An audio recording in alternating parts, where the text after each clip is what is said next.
Our ancestors knew this place as Te Whata o Rakaihotu, or the food store of Rakaihotu, but it was generally shortened to just Tuakitoto. And on Tucket's map, it was identified as Rakaihotu. He also identified the second lake further back, which was connected by a channel, as Lake Kaitongata. And again, that lake was connected to the Awa, the Clutha River, or the Mata'o. And our people were able to travel through the waterways, through the channels, and they would come in their waka, or their canoe, and their mohahi, which was a raft-like structure, and make their expeditions out to the wetlands. And they would come out to this area, which was like a food basket. From these plains I crossed to the Tuakitoto Lake and walked round its shores to the Kaitangata Lake on the north and west side of the Tuakitoto. The land consists mostly of undulating downs producing flax, fern and grass. The natives have several settlements here where they reside during periodical visits, which they make for the purpose of catching the large eels which abound in this lake. The creek which joins this with the Kaitangata Lake is narrow and deep. A whaleboat could pass through, but the width is not sufficient to omit the oars being used. Our Tapuna were actively using these waterways, enjoying the freedom of their nomadic lifestyle as they visited these wetlands for their food gathering expeditions. So parties camped on the fringes of the wetlands in pahi, or temporary campsites, so they could hunt or fish or gather harakiki for the making or weaving of clothing and kete. This region had an abundance of kanakana, which was a large eel known as lamprey. They have suckers rather than teeth and were a high protein source. There were the inaka, which is the whitebait, and a variety of other native fish species to be caught.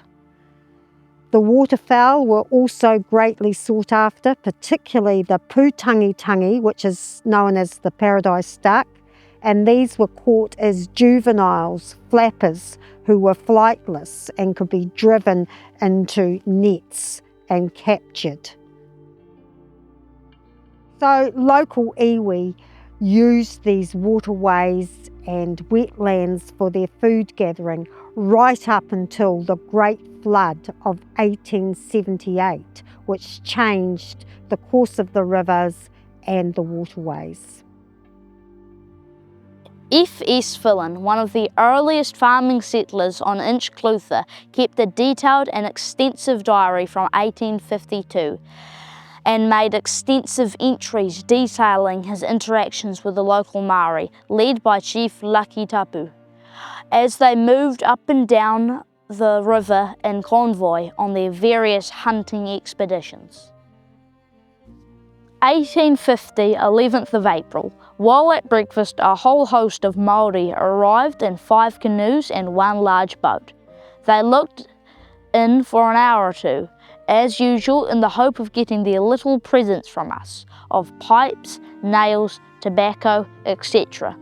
They numbered in all having 35, left only 1 woman and man at the kaika. They were on their way upriver to procure a supply of wood hens to make up for the want of mutton birds, having no boats gone southward this season. 1851, 20th of October. No sooner have we a blink of clear sky than all is overcast, again bringing with it rain and cold blasts of wind. Had a visit today from about a dozen Māoris with their women. They were on their way down the river to their pa at the beach from their fishing station about 10 miles upstream. Although Kettle's 1852 map identifies the lake as Lake Tuakitoto.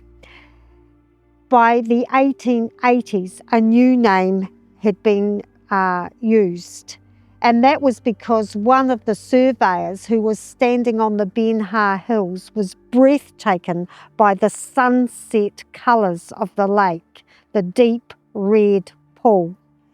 He thought that the lake looked like a pool of blood, and he went to considerable effort to find a Maori translation and came up with Tuakitoto, which means the pool of blood that stands forever.